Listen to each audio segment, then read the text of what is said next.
Nós te agradecemos por esse dia, por esse momento.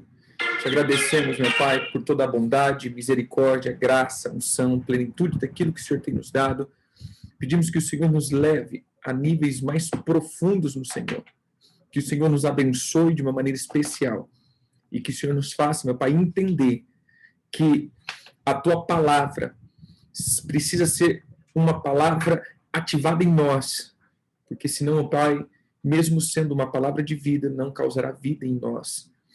Nos ensina, Senhor, a saber que essa palavra poderosa que sai da tua boca precisa circuncidar os nossos ouvidos e coração. É o que eu oro, mediante, meu Pai, a tua palavra, pedindo com que essa espada afiada, esse espírito de vida que sai da tua boca, seja, meu Deus, direcionado especificamente para consertar o nosso coração, nosso entendimento, nossa alma. Nos traz força, Senhor. Nos traz direção em nome de Jesus. Amém, amém e amém. Amém. Como eu disse, eu quero começar aqui, né? Primeiro só agradecendo a galera aí do YouTube, que tem sempre comentado. Eu tenho achado bem bacana, assim, tem deixado as reações daquilo que está acontecendo, a reação daquilo que a palavra está produzindo. Eu acho isso bem bacana, que o Eterno abençoe cada um de vocês que está nos assistindo no YouTube. Às vezes não pega aqui, mas assiste no YouTube. Como eu disse, se você quer fazer parte daqui, manda uma mensagem para nós, que aí a gente vai ver para te inserir dentro do grupo do Telegram, para que você possa participar também junto com a gente. Amém? Então, queridos que têm participado, muito, muito, muito obrigado mesmo pela demonstração de carinho. Tem sido muita demonstração de carinho mesmo, de irmandade, e isso eu acho bem bacana. E, como eu falei, eu tenho achado eficaz no sentido dessa proximidade que estamos criando, como eu disse na última vez, que muitos testemunhos de pessoas que falavam, olha, nós estamos parecendo que a gente se conhece faz tempo, né? E tendo a primeira vez aí, está nos falando, mas parece que a gente se conhece faz tempo, por causa de estar todos os dias aqui, numa salinha virtual, no bate-papo. Então tem sido muito bacana. Então que o Eterno abençoe cada um de vocês. Também quero agradecer, né, que tem sido tempos incríveis mesmo, tempos incríveis que a gente viveu, tem vivido nesse ano. Temos conhecido pessoas, temos viajado e estado dentro das casas, né, dos filhos, dos discípulos, e tem sido algo extraordinário. Cada casa que a gente passa, o carinho demonstrado para com a gente, cada lugar que a gente vai, né, a gente vê essa demonstração de carinho. E isso para mim é legal, né? Não o fato de ir lá e chegar com essa questão apostólica, né? Nós somos apóstolos, não, mas a gente chega como ser humano e recebe esse afeto humano, e isso é muito, muito, muito legal mesmo. Então a gente teve esse mês um monte de lugar, né? A gente teve bastante conexões, fomos para vários lugares mês passado também, tivemos em vários lugares também, e cada um deles demonstrou carinho. Então eu quero, assim, agradecer, né, irmãos, agradecer mesmo. Mês passado nós tivemos em Goiânia, os irmãos de Goiânia ali, tivemos também em São Paulo, junto com nossos irmãos de Jaú. Foi um tempo preciosíssimo mesmo, mesmo, mesmo. E esse mês a gente foi para o Pará, a primeira vez que eu tinha ido para o Pará, assim, foi para não parar mesmo, né? Foi bacana ali no Seminário Tangedor. Depois Curitiba, Salvador, e terminamos ali em Porto Velho, e agora em casa. Então foi uma temporada muito, muito, muito, muito bacana mesmo. Então, um abraço para cada um. Estamos aqui em casa, não por muito tempo, né? Seguindo daqui a pouco para Brasília, junto com a digníssima, amada esposa, mas a gente já volta também, só vamos rapidão para lá. Então, que o Senhor abençoe cada um de vocês que nos receberam com carinho, né, os irmãos que nos receberam com carinho, que o Senhor abençoe. Também fomos, agora lembrando, de Goiânia a gente foi para Caldas Novas, né? Não posso esquecer de Caldas Novas. A galera abençoadíssima lá também. Então, irmãos, Deus abençoe. Se eu esqueci alguém, eu já nem gosto de citar nome, porque se eu esqueço alguém, eu sou muito esquecido de nome. Tá? Uma das coisas que me chamou muita atenção, assim, entre todos os afetos e carinhos, eu sou ruim de nome, gente. Até vendo aqui o pastor Inaldo aqui. Como chama a irmã que a gente foi? Pelo amor de Deus, me lembra aqui. Pastora Elda, pastor Inaldo. A gente foi e orou lá da janela da rua. Irmã Vera, essa aí mesmo. Queridos, que coisa fantástica, né? Ela, uma senhora, já a gente não pôde entrar, até por causa dessa questão do Covid, né? E a demonstração de carinho, né? Quantos anos ela tem? 85 anos. Gente, 85 anos. E ela, né, apareceu lá na janela, a gente orou pela janela. Pensa a coisa mais linda, né? Os vizinhos tudo olhando, aquela coisa toda. Até porque o pastor Inaldo chegou bem discreto, né, buzinando, assim, aquela coisa toda. Eu lembrei daquelas... Quem lembra daquelas telemensagens de antigamente, né? Aquela coisa toda. Mas foi algo espetacular, né? Conhecer a irmã Vera, um amor de pessoa, uma graça mesmo. E ela todos os dias, irmão, todos os dias assiste. A coisa assim espetacular, né? E viu o testemunho, a pastora Elda contando os testemunhos que ela conta, as coisas que está sendo produzido na vida dela. Então, assim, irmã Vera, que o Eterno abençoe a tua vida rica, rica, rica, ricamente. Amém? E cada um de vocês. Deus abençoe. Irmãos, nós estamos nesse processo. Eu quero só mais hoje e amanhã falar dessa questão do mês. Quinta-feira nós não teremos, porque eu estou de voo de novo. E domingo a gente começa de novo, recomeça aí. Tá? Então, hoje e amanhã nós vamos falar sobre essa atmosfera. Então, a gente vai completar as 2 mensagens acerca do mês de Av. Eu achei muito bacana mesmo o que está acontecendo.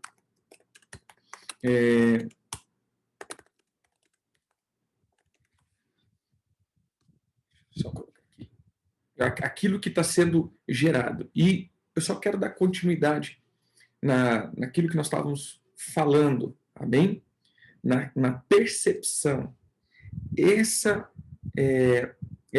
palavra da percepção. A percepção do ouvir, a percepção do ver, a percepção do gerar no nosso coração alguma coisa. Essa percepção, ela é produzida a partir do Espírito que está em nós. Um dos textos, né, que a gente citou domingo, foi quando Moisés ele sobe no monte, e aí está então Arão, e Arão faz um ídolo, e quando ele vê que o povo, então, celebra esse ídolo, então ele, cara, eu agradei, e aí faz, e já coloca o nome do bezerro de Yavé, ou seja, algo terrível, terrível, infligindo drasticamente o primeiro mandamento. E a partir de então, você vê que o espírito de paternidade sai do povo. E entra o espírito da orfandade, ou seja, o espírito de Beuzebu. Todo órfão, ele anda na cobertura de Beuzebu. Por isso você vai ver que todo órfão é religiosíssimo. Não tem uma pessoa mais dedicada na obra, me preste bem no que eu estou dizendo. Eles demonstram uma dedicação e um zelo de uma forma violenta. Todo órfão, querido, eles são muito, muito, muito dedicados, mas milimetricamente dedicados dentro de ordens, regras, mas eles não conseguem lidar com o dia a dia, ou seja, com a naturalidade do evangelho. Por quê? Porque eles precisam cumprir a risca e a regra para poder agradar alguma coisa, para se sentir aceito, porque isso vai fazer com que eles sejam notados e que eles sejam vistos. Né? Então, olha, eu estou cumprindo certinho, eu sou o que cumpre a regra, que bate meta, ou seja, eu estou ali Por quê? Porque isso vai fazer com que ele se sinta alguém.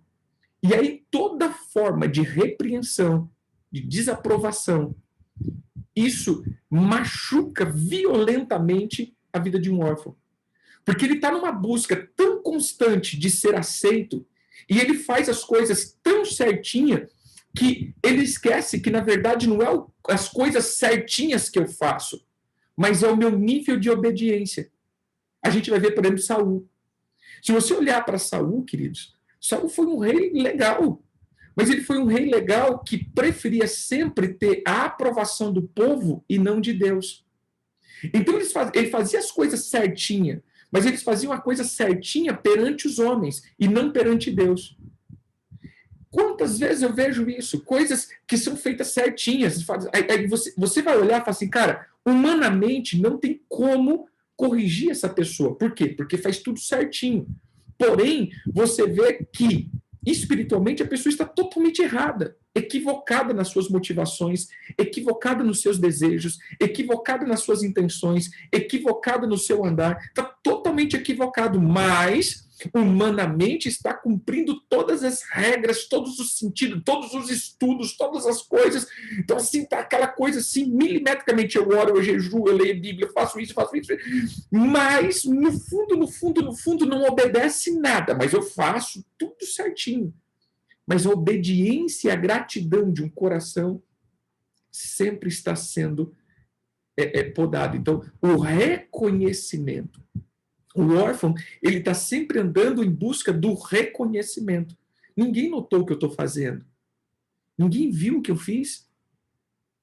Cara, mas é aquilo que a gente trouxe, né, na aula passada. Não, eu não preciso ser ungido.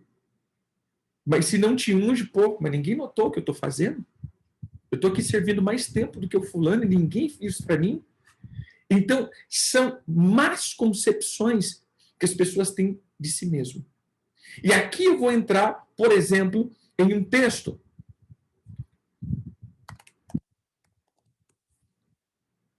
Vamos lá. Abra a tua Bíblia em Hebreus 12.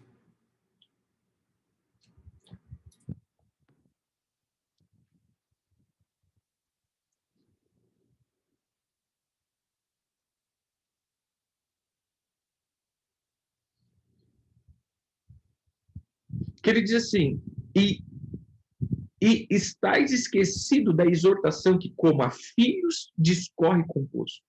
Filho meu, não menospreze a correção que vem do Senhor, nem desmais quando por ele é reprovado, porque o Senhor corrige a quem ama e açoita todo filho a quem recebe. É para a disciplina que perseverais. Deus vos trata como filho, pois que filho há que o pai não corrige?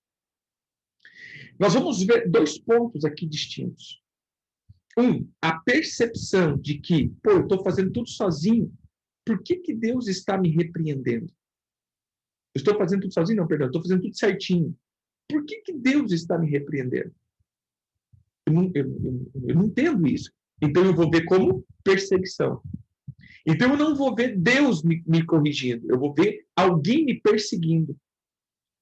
Várias vezes nós vamos ver alguém perseguindo. Não, é alguém que está me perseguindo. É alguém que está me perseguindo. É alguém que está me perseguindo. É alguém que está me perseguindo. Hebreus 12. 5, 6 e 7. Então, é alguém que me persegue, não é Deus me corrigindo. Porém, a outra perseguição, ou a outra percepção, uma outra forma de percepção pode bater. Quantas vezes eu vejo isso? Não, pode bater. Não, mas por que eu devo bater? Me esclarece aqui, por que eu tenho que bater? Entendeu? Então, tem gente que tem uma percepção que a correção é um juízo errado, mas a outra pessoa tem uma outra percepção que eu também acho errada. Não, pode corrigir, corrige. Se precisar corrigir, sim, se precisar corrigir, eu vou corrigir, com certeza. Mas nem sempre você precisa apanhar. Então, esses textos erroneamente interpretados, eles sempre vão causar ou uma ferida ou até mesmo um masoquismo. Né? Não, eu preciso apanhar. Mas quem disse que você precisa apanhar? Quem disse que você precisa da vara? Faça as coisas corretas. Então, nós vamos ver as questões de a inferioridade ou a superioridade, ou seja, as pessoas estão sempre num desequilíbrio. Ou eu acho, ou eu me vejo muito superior, ou eu me vejo muito inferior. Mas eu nunca consigo me ver realmente como eu sou. Eu não consigo ver realmente aquilo que está dentro de mim. Ou eu tenho uma visão errada de mim mesmo, de um lado de eu já estou pronto, ou eu já estou totalmente preparado, mas eu nunca vou dizer isso, mas eu sinto isso, mas eu não digo isso, porque é o que eu chamo de falsa humildade. Quantos andam na falsa humildade? Não, meu Deus, eu não estou pronto, mas aqui dentro de mim, não, eu estou pronto. Eu estou prontinho, gente, eu sinto para fazer isso, mas aqui, não, pelo amor de Deus, eu preciso de muita coisa para aprender, gente, pelo amor de Deus. Não, todos nós. Mas eu vou dizer uma coisa, querido, o discipulado um dia acaba. Você entendeu? O discipulado, passo a passo, um dia acaba. Ele precisa acabar. Eu falo isso para as pessoas, queridos, é muito bom, mas o discipulado um dia ele tem que ter um fim. Como assim, apóstolo? Somos eternos aprendizes? Sim, somos eternos aprendizes. Mas veja, o discipulado com os discípulos foram 3 anos. E depois, vão e façam. E enquanto vocês estão fazendo, eu vou agindo, corrigindo, eu vou vendo. Mas vocês agora vão ter que fazer.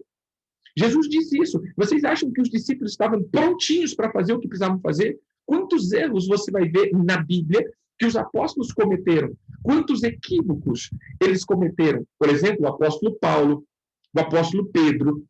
Eles cometeram equívocos. Isso é natural. Eles não pecaram, mas eles cometeram equívocos. Nós vamos ver briga entre um e outro. Nós vamos ver discórdia entre um e outro. Por exemplo, o apóstolo Paulo e o apóstolo Pedro tiveram um atrito. Nós vamos ver alguns outros apóstolos que tiveram atritos. Eles estavam 100% prontos? Não, não estavam. Porém, chega um momento que eles andavam com Jesus, Jesus diz, pronto, o que eu tinha que transferir para vocês, a semente foi plantada e germinou. Agora, cultive e vão. E na metade do caminho, no meio do caminho, eu vou ensinando vocês com a prática. Então, o discipulado um dia tem que acabar. Queridos, eu vejo as pessoas que estão direto, aprendendo. Mas eu te pergunto, para que você está aprendendo? Se não é para colocar em prática na tua vida e também na igreja local. Nós não estamos aqui para criar o grupo filosófico mega superpower das galáxias dos intelectuais de Jesus. Não, nós estamos aprendendo aqui para colocar em prática no reino. Então, pega a tua igreja local, se você é pastor, se você é um membro, se dispõe a estar na igreja local, falando, cara, eu quero servir e eu quero ser bênção aqui. Porque isso é a função do reino, não só aprender. Aprender é bom, mas senão a gente vai cair em um erro de Salomão. Eu me empenhei a estudar. Mas vi que isso é vaidade. Isso é intelectualismo. Se o meu estudo não converte em prática, é intelectualismo. Você entendeu? Eu preciso estar aqui. Mas, irmãos, eu estou todas as manhãs aqui com vocês, estudando. Porém, depois, eu vou para a prática. Eu vou para a prática no dia a dia, no aconselhamento. Eu vou para a prática na expulsão de demônio. Eu vou para a prática no pastoreio. Eu vou para a prática. Ou seja, se eu fico só ensinando e não tenho a minha prática, é filosofia. É pura filosofia. Não adianta eu passar algo. Tem alguns estudos, até comentando com alguns irmãos, tem alguns estudos, queridos, que é só conhecimento. Eu passo conhecimento que você vai praticar em momentos específicos da tua vida. Não tem como colocar em prática agora. Por exemplo, nós estamos estudando na aula de libertação sobre a goética. Não tem que você praticar. Tem uns que nem foram para a goética. Tem uns que nem sabem o que é trevas. Tem uns que nasceram e nunca tiveram contato com isso. Mas nós estamos passando algumas coisas para falar, cara, isso daqui está fluindo em nossa geração. Só fique esperto.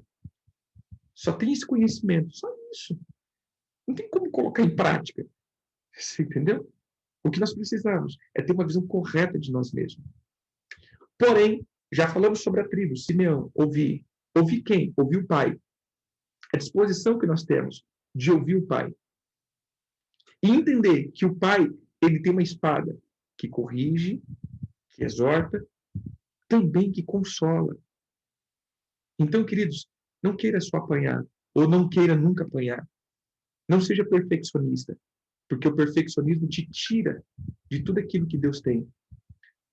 Um outro ponto, a espada, que é estandarte, que a espada é a palavra. Tet, que é gerar, que é insígnia. Ou seja, eu vou gerar com a palavra. Na verdade, aqui começa o que eu estou gerando. Porque eu preciso primeiro ouvir, para depois gerar. A fé é gerada por aquilo que eu ouço. A minha vida é gerada por aquilo que eu ouço. O que enche o meu coração, eu gero depois no que eu falo. Ou seja, as minhas palavras, ela vem de um gerado coração daquilo que eu ouço. Então, se os meus ouvidos não estão circuncidados, querido, com certeza eu vou gerar coisas erradas. Eu vou gerar orfandade. Um outro ponto agora, o último ponto, é o que nós chamamos dos tronos malignos. Quem são os tronos?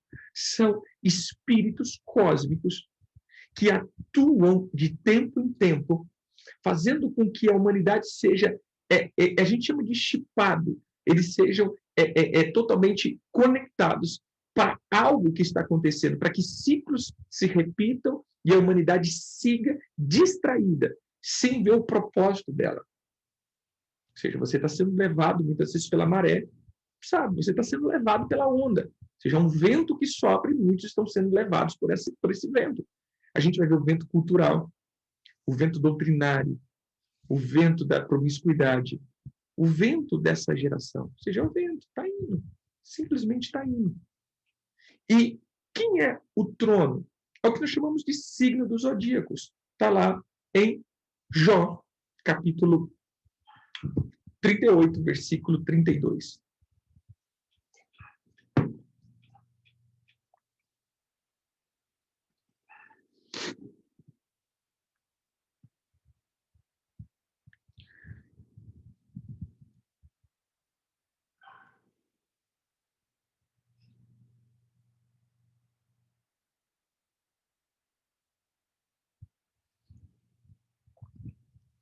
Então ele diz o seguinte, 31, 32, 33. Ou poderá tu atar as cadeias dos 7 estrelas, ou soltar o laço de Órion, ou fazer aparecer o signo dos zodíacos, ou guiar a ursa com seus filhos. Sabe tu as ordenanças dos céus? Pode estabelecer a sua influência sobre a terra. Veja que ele diz do signo dos zodíacos. Tem uma tradução que vai dizer constelação. Tem traduções que diz a estrela alva. Mas ele diz a respeito dessa conjunção que aparece todos os meses, um ajuntamento de estrela e o passar da Terra sobre alguns contextos, e isso então é considerado como signo dos zodíacos. São ajuntamentos de estrelas, e nós já estudamos sobre isso. Eu creio piamente que tanto estrelas, astros, planetas, tudo isso são seres criados por Deus, e a gente vai vendo diversas vezes o domínio desses seres, como eles atuam, e o próprio Deus, falando para Jó, ele diz isso. Você sabe estabelecer a ordenança dos céus. Que céus que ele está dizendo? Dos céus, dos segundos céus. E como eles interferem, influenciam na Terra. Então, isso também é um contexto. Quem era top nisso daí vai entender que entramos em uma temporada onde há um governo de um ser chamado Leão, ou Apolion. Apolo ou Apolion, ele é o contexto dessa temporada. Então, a tribo de Simeão, ela é colocada exatamente como um confronto. Irmãos, é muito interessante como Deus faz as coisas. É muito, como diz, é muito lindo como Deus estabelece todas as coisas. Veja bem, nós vamos ver que o Senhor cria uma coisa chamada tabernáculos. Ele estabelece como uma visão do céu. E aí você vai ver que o próprio Deus diz isso. O próprio Deus diz, faça conforme o modelo que você viu no céu. Amém? Faça da maneira que você viu no céu. Como era esse tabernáculo?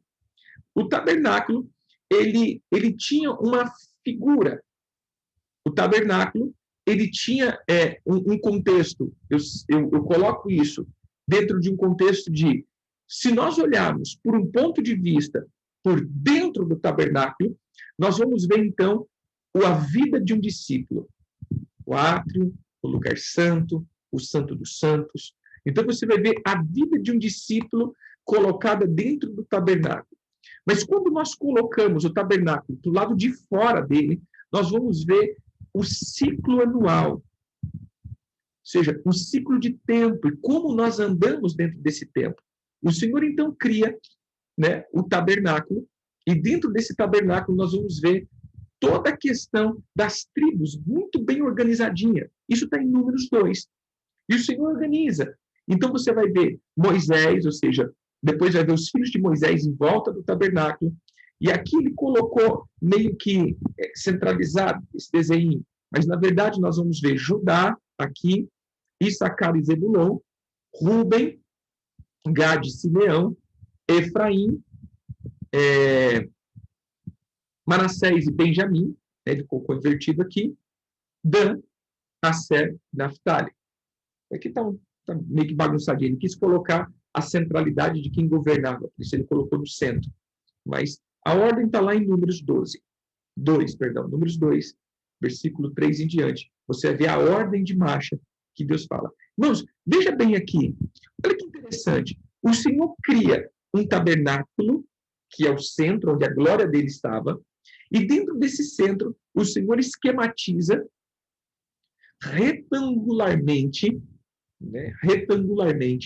o Senhor cria, então, esse ciclo de tempo. E é bem interessante essa geometria de Deus.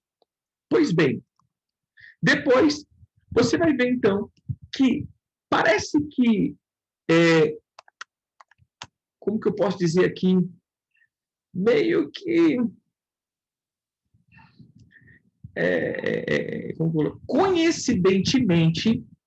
coincidentemente, por uma mera coincidência, existe algo meio que semelhante, que é chamado a roda dos zodíacos, aonde o Sol está no meio, e aí a gente vai ver que,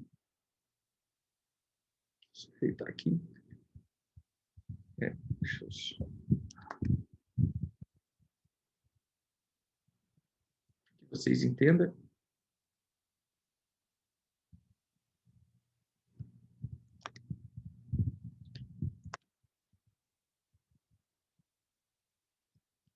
Você vai ver que o Sol está no meio, e aqui a glória de Jesus está no meio, porque o tabernáculo por dentro mostra Cristo todinho. E aqui o Sol no meio, né, que é Apolo, o Apolion, e todos os signos em volta dele. Ou seja, todos os tronos malignos em volta dele, começando então de Áries, então correndo aqui, né, nesse sentido. E aí você vai ver aqui o Senhor também trazendo uma expressão do modo que ele age e do ciclo de tempo dele. Então você vai ver que, na verdade, o Senhor cria essa imagem das tribos. Não tem nada a ver, querido, com simplesmente um posicionamento. Veja, eu não vejo nada que Deus faz por acaso. Deus não é um Deus de acaso. Tudo tem o seu propósito. Então, quando Deus pega as tribos, cria as tribos, 12 tribos, e aquela coisa toda, divide, coloca, organiza, em Números 2, no versículo 3 em diante, ele vai falar assim, e essa é a primeira vez que eles caminharam em ordem.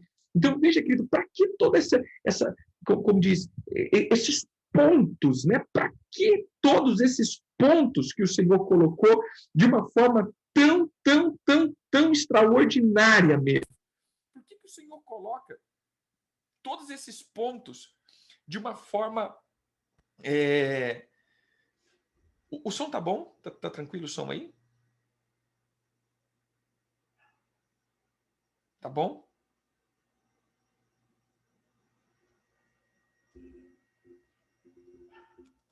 Oi. Deu uma mudada aqui. Baixou um pouco. Como que tá agora? Tá bem? Amém.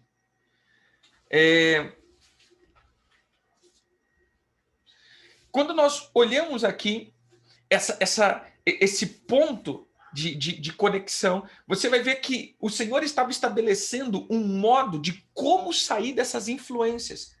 Como ele diz, se o segundo céu influencia a terra, então o Senhor dá uma estratégia anual para vencermos. E cada tribo dessa era uma parte estratégica desse contexto. Então essas bênçãos que nós vemos, essas palavras ministradas, não era somente para um filho, não era somente para uma tribo, mas era um código que o Senhor estava dizendo, olha, esse mês, cuidado com isso.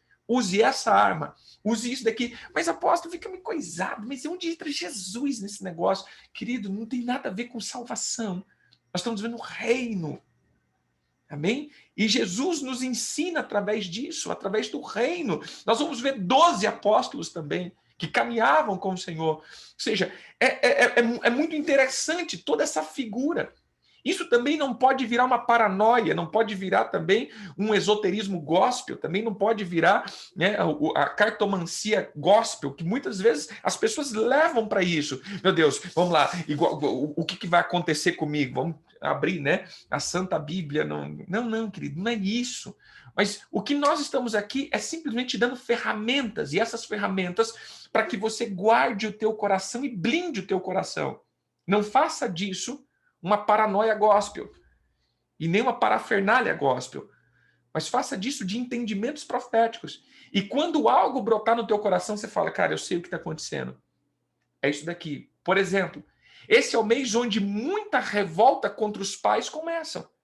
A desobediência, a ingratidão, a questão de uma visão que começa, cara, mas sei lá, brota, né? Como o apóstolo Joseí diz, o cara ia chegando no altar e falou, meu irmão, me deu uma raiva de você.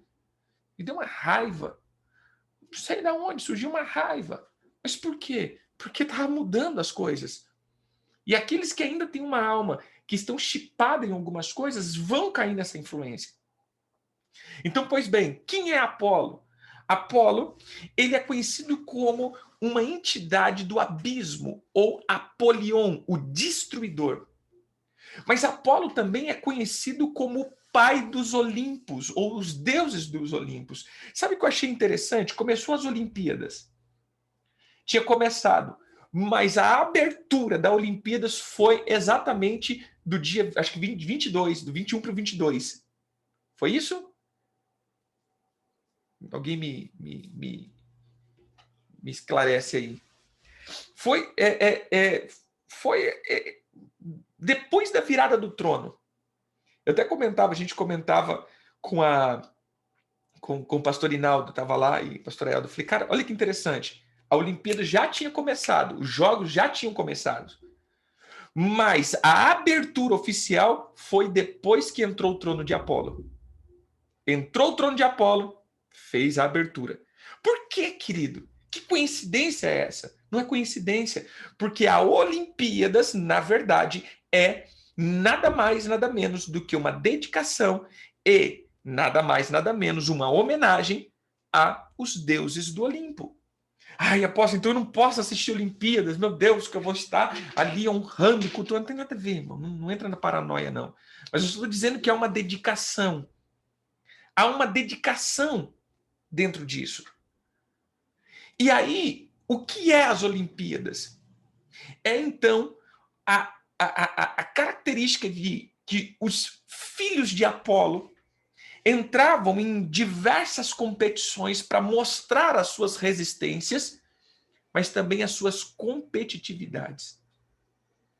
Uma das características, querido, daqueles que não fluem corretamente no Espírito de Deus, preste atenção, aqueles que não estão fluindo corretamente no espírito da paternidade, uma das primeiras características também vai ser o nível de competitividade.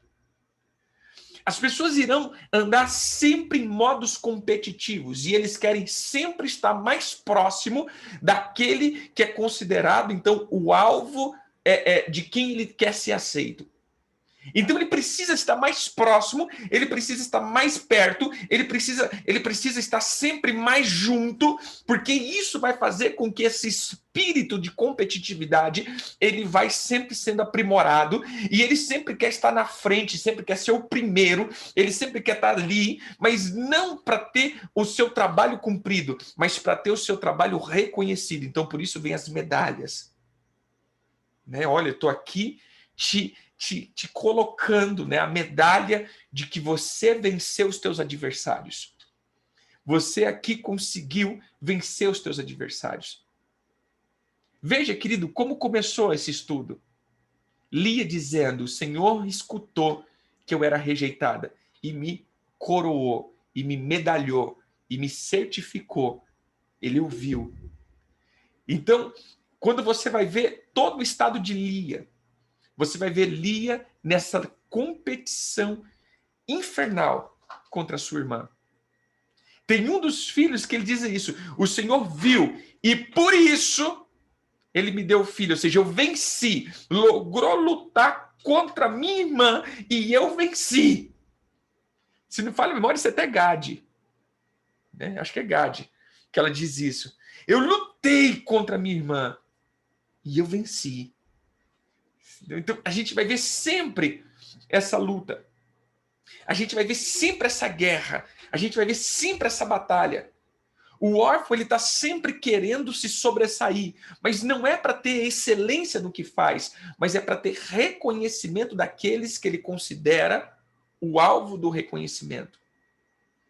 E isso, querido, torna a pessoa tão competitiva, mas também tão vazia, que depois de cada vitória, não tem mais graça o que ele faz. Sabe? Eu sempre falo assim e depois eu puxo para algumas coisas que eu vivi. Era muito... o estado de competitividade na minha vida era extraordinária. Todas as vezes que alguém falava, você não vai dar conta, aí que eu fazia, meu irmão. Primeiro, pela uma característica de colérico. Segundo, pela característica do órfão mesmo. Não vou dar conta? Você vai ver. Fazia. A hora que eu chegava, perdi a graça. Aí eu ia caçar outra coisa para fazer. Porque aquilo eu já provei que eu dava conta de fazer. E agora eu vou procurar outra coisa para fazer. E tudo isso foi a minha vida. Ou seja, eu pegava desde a minha infância, né, quando os meus pais falavam assim, vou dizer um negócio para você. Deixa esse menino fazer isso, né? Eu sempre falei, por exemplo, do karatê. Não, meu irmão fazia, rapaz, daí vai ser o Bruce Lee. Né? O outro, não, rapaz, daí vai ser o Jack Lee. Né? Aí quando eu comecei a fazer isso, daí vai brincar. Deixa ele brincar. Deixa o menino rodar aí. E aí eu ia até o fim. Rapaz, você vai ver. Né? Então, com 13 anos eu tinha minha academia, com 13 anos já tinha meus alunos, com 13 anos já era faixa preta. Você viu? Mas depois perdeu a graça. Não tem mais. Eu vou provar o que para quem? Não tem mais graça isso. Quando eu me converti, meu irmão já tinha se convertido. Não, ele daí vai ser pastor, meu irmão. Ele daí vai ser pastor. Quando eu me converti, não, deixa ele.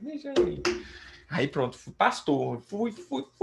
Agora sou pastor. Mas depois que eu alcancei o pastorado, cara, perdeu a graça. Perdeu a graça ser pastor. Porque eu entendi que o meu pastorado era para me mostrar que eu ia até o fim e realmente aquilo que o Senhor falou se cumpriu. Pronto, se cumpriu. Não, querido, a promessa não se cumpriu. A promessa se cumpre constantemente na tua vida. Porque o Senhor não quer te levar para o topo. O Senhor quer que você cumpra a tua missão. Essa é a promessa do Senhor. Cumprir a missão, mas a tua missão não termina aqui na terra. O cumprir a tua missão, não pensa que é te levar para o topo. Né? Pronto, você chegou no pódio, você está no primeiro lugar, você está no primeiro lugar das baladas, do mais tocado, do mais falado, do mais visto. Pronto, se você chegar nisso com espírito de órfão, quando você chegar lá, com certeza não vai ter mais graça. Observa, queridos, quantos ministérios, não falo ministério de igreja, ministérios dentro da igreja, você já passou e depois isso perdeu a graça na tua vida. Eu quero chegar aqui, eu quero chegar lá na intercessão. Chegou, orou 2 meses, perdeu a graça. Eu quero chegar na adoração. Pronto, cheguei. Depois, perdeu a graça. Eu quero chegar a ser não sei o quê, quero chegar a ser ungido, quero ser ungido. Aí foi ungido, perdeu a graça. Quantas pessoas que já foram ungidas e têm um óleo na cabeça que estão paralisados? Por quê? Porque tudo que você buscou foi através do espírito do órfão. Você queria chegar lá. E quando você chegou, missão cumprida, o vazio veio. Depois do vazio vim. Acabou. Não tem mais graça. E aí a gente esquece que, na verdade, a promessa não é chegar no topo. A promessa é continuar a caminhada. Continue. Continue. Continue. Continue. É simples. Se você pegar toda a promessa de Apocalipse, sempre vai ser dada para aqueles que vencerem, aqueles que terminarem a caminhada. Amém? Então, quando nós olhamos para Apolo, ele sempre vai despertar esse espírito competitivo. Eu vou estar sempre fazendo para me sobressair e não para alcançar o objetivo. Que o Senhor te livre, querido, de toda competitividade. Que o Senhor te livre de toda essa busca da competição. Que você entenda o teu propósito. E esse propósito, querido, às vezes ninguém vai ver. E não precisa ser visto. Às vezes o teu propósito você vai fazer e ninguém precisa. Quando olhamos para Abraão, a gente fala da promessa de Abraão. A promessa de Abraão, querido, a promessa de Abraão foi ter um filho. Só isso. Ter um filho. Amém? Uma vez, um apóstolo falou para mim, eu não sei qual era a intenção do coração, mas eu peguei aquilo como, falei, cara, isso é isso aí. Não sei se ele estava falando para denegrir, ou para coisar, ou para me estimular, não sei qual era a intenção da época. Mas ele me perguntou, você tem ministério? Eu falei, tem ministério. Mas você tem mais de um? Eu falei, tem. Naquela época tinha, acho que a Brada dos Leões, acho que tinha 2 igrejas, ou 3 igrejas, né? Tinha a que eu pastoreava e tinha mais 2. Aí ele falou assim, mas quantas pessoas tem? 40 pessoas, 50. Você é apóstolo de igreja pequena. Eu falei, tá aí. Gostei desse negócio. Eu vou pastorear as igrejas pequenas. Eu vou ajudar as igrejas pequenas. Eu vou caminhar com as igrejas pequenas. Gostei desse negócio, cara. Me deu uma direção muito boa. Pronto. E aí isso entrou no meu coração. Cara, eu quero estar junto com essa galera. Porque eu entendi que se eu estou junto, essas igrejas pequenas vão crescer. E top. Eu não quero pegar as grandonas. Eu quero começar com aqueles que estão começando, como eu estou começando. E comecei a caminhar. E comecei a caminhar. E comecei a caminhar. E entendi que não é os gigantescos que vão se conectar comigo, mas são aqueles que estão também com a mesma visão, orgânica, simples, sem estresse, sem essa vontade explosiva de crescimento, mas com aquela centralidade de amadurecer aqueles que estão ali fazendo, todos os dias caminhando. Então, às vezes, queridos, eu saio, vou não sei para onde, e ali eu vou para uma casa. A gente teve com a pastora... meu pai, eu sou muito bom de nome. Pastora Cássia, em Curitiba. E os outros ali, mas cada um ali já está, né, com o seu, pastora Marlene, com a sua turma, né? E muitos ali que estavam, né, uns já estão fluindo já dentro de uma estrutura, né? Mas eu citei a pastora Cássia aqui porque é na casa mesmo, na casa. Ela se reúne na casa. Então eu saí e fui para Curitiba para ir fazer uma celebração na casa dela. Acho que uns 10 pessoas. Cara, que legal, é isso daqui, ó. Eu vou mentorear, eu vou ver o crescimento disso, eu vou ver isso acontecer. Isso é magnífico. Então, o que eu quero que você entenda, querido, não é visibilidade. Todo órfão ele vai querer visibilidade. Mas quando você entende o teu propósito, você vai entender que aquilo que o Senhor colocou em você vai ativar uma pessoa, 2, 10, 1.000, 5.000, 30.000. Mas depende daquilo que Deus deu para você. Que seja uma e que seja 30.000. no final das contas, se você cumpriu o teu propósito, o teu galardão é grande. É o que eu costumo dizer, por exemplo, do dízimo.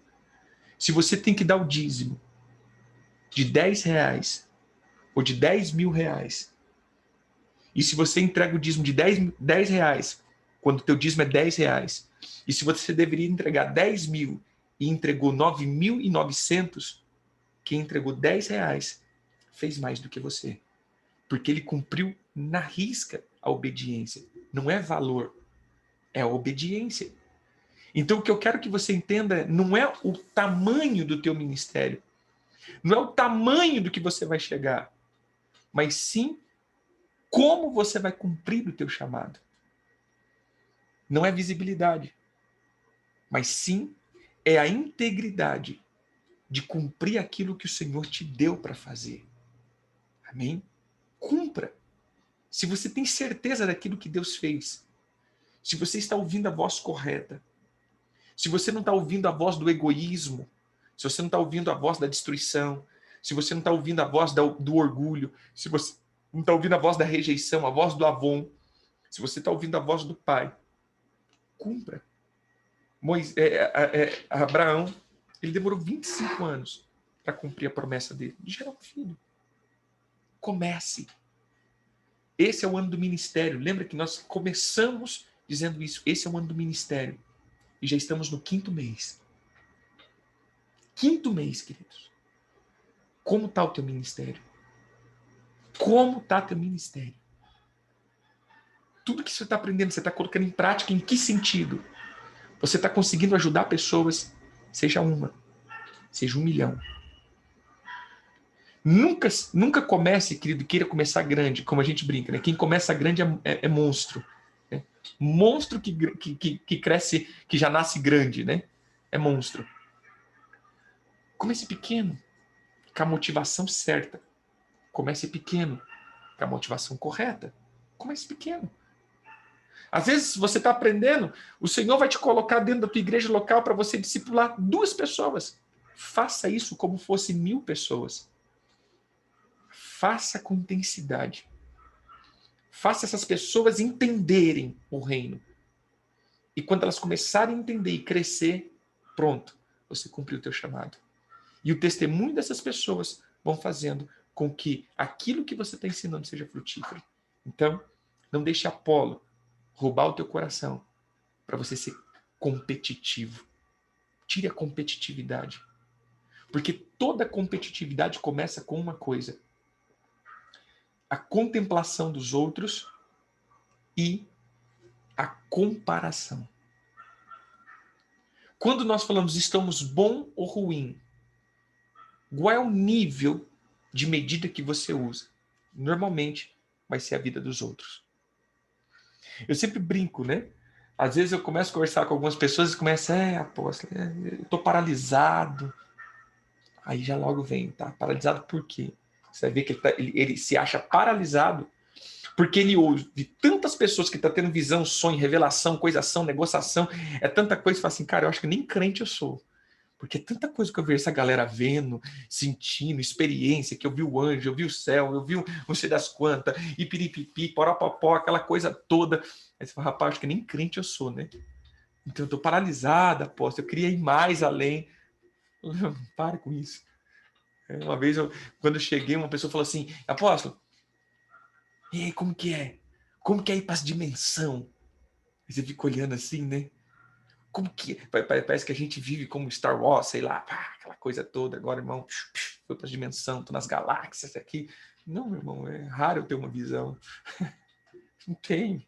O Senhor não me deu isso ainda. É raro ter uma coisa assim. Eu sei da minha integridade com o Senhor, aquilo que Ele fala no meu coração. Você entendeu? Então, irmãos, cuidado para você não viver a comparação daquilo que é o teu irmão. Para de competir. Viva a tua integridade e cumpra o teu chamado. Seja simples ou seja das galáxias. Se o Senhor te usa com visões, sonhos, revelações, amém. Se o Senhor te usa na palavra, amém. O foco de tudo isso não é ficar tendo experiências com o sobrenatural. O foco de tudo isso é discipular e ensinar as pessoas a obedecerem a Jesus. Jesus, quando ele está subindo, ele diz assim, ensine as pessoas a guardarem os meus mandamentos. Jesus não disse, vai conversar com os anjos, vai ter experiências com o sobrenatural, vai fazer isso, espera aí até eu visitar você para você subir no quinto céu e na galáxia do reino do quinto esfera mística. Não, não. Ele falou, vai ensinar as pessoas a guardarem os meus mandamentos. Só isso. Só isso. O restante só acopla aquilo que você está fazendo. Amém? O restante só acopla. Se Deus vai mandar anjo para falar com você, é só para você continuar a tua missão. Veja, todas as vezes que apareceu o anjo, ninguém estava orando para aparecer anjo. Ninguém estava orando para falar com os anjos. Vamos para a vida de Moisés. Vamos para a vida de Abraão. Vamos para a vida de Jacó. Vamos para a vida de Josué. Vamos para a vida de Daniel. Eles estavam cumprindo a missão dele. E nessa missão, os anjos vinham servir e trazer coisas que ele precisava, seja em revelação, em visão noturna, em sonhos, em impressão do Espírito. Entendeu? Simplesmente isso. Então para de querer ficar agora vivendo místico. Porque senão você vai entrar em uma temporada muito, muito, muito, muito, muito precisa de competição e frustração. Porque todos aqueles que entram na competição, eles vão entrar em um ponto. No ponto do perfeccionismo. Eles colocam uma imagem tão grande e tão alta de espiritualidade que nem eles conseguem cumprir e chegar. Irmãos, eu já vi muitas pessoas paralisadas por causa disso. Pessoas boas, que de tempo em tempo simplesmente querem abandonar tudo. E aí você vai ver o fundo disso tudo é porque eles colocaram um patamar tão alto de espiritualidade que nem eles se encaixam. Então eles entram numa frustração terrível e querem abandonar. Por quê? Porque, cara, eu não sou digno. Porque eu não estou conseguindo viver isso. Mas você vai ver que não é viver o evangelho, é viver a mentalidade e a imagem que ele criou de ministro e ministério e de espiritualidade. Por isso quebra todas as imagens, querido, que você criou de o que é ser espiritual. Amém? Do que é ser espiritual. Ser espiritual, queridos, é você viver uma vida reta diante do Senhor. Ser espiritual é você temer a palavra. Ser espiritual é você andar com os homens. Ser espiritual é você servir a Deus. Isso é ser espiritual. E no meio dessa espiritualidade, você pode ter sonhos, você pode ter visões, você pode ter visitações. Mas no meio dessa espiritualidade você não pode ter nada. E você continuar sendo espiritual. Mas uma coisa sim, você tem que ter uma intimidade com Jesus. Mas intimidade com Jesus, querido, não é o teu momento de sentir os arrepios. Não. Intimidade é você saber que você ama Ele e que a palavra dele está entrando dentro de você. Como eu sei que eu tenho intimidade com Jesus? Quando a palavra dele, todos os dias, está circuncidando meu coração. Quando eu fazia algo que eu não faço mais, porque eu amo o Senhor. Quando eu começar a parar de ter desejos de fazer coisas erradas. Isso é intimidade com o Senhor. Amém? Que o Eterno te abençoe ricamente e te faça prosperar nos teus caminhos. Eu te abençoo para você viver uma vida santa, simples e verdadeira diante do Senhor. Shalom, queridos. Deus abençoe.